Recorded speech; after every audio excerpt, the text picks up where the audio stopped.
Good afternoon guys. So, alam nyo na ba ang material safety data sheet? Ngayon, tinawag naman po siyang safety data sheet. Okay, ito po yung mga key information. Ano ba ang material safety data sheet? Ito po yung mga dokumento na naglalaman ng information sa potential hazards like health, fire, reactivity, and environment. At saka kung paano ang nagre-react ang chemical product sa work safety. Okay guys? So ito yung nagko-contain ng information kagaya ng kung paano gamitin, paano itago, paano i-handle, paano ang emergency response nyo o emergency procedures nyo related to the hazard of the chemicals. Okay guys? Ang sabi pa dito, the MSDS or the SDS contains much more information about chemical.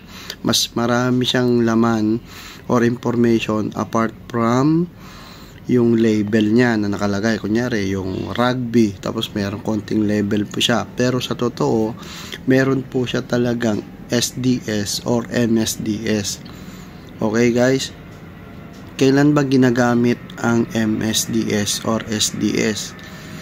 Okay, ginagamit po ang SDS since siya ay information, ginagamit po siya bago gamitin ang isang chemical. Bakit nga po? Kasi doon nyo malalaman kung paano gamitin, saan gagamitin, at kung paano mag-react ang chemical sa mga o sa gagawin nyong trabaho o paggagamitan ninyo. So, yan po ang napaka-importanting papel or dokumento na nakalakip dyan sa inyong chemical.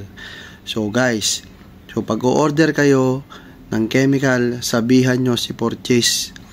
Okay? Si purchasing, yung taga-bili, na sabihan ang supplier ninyo na magbigay ng copy ng SDS or updated copy of SDS.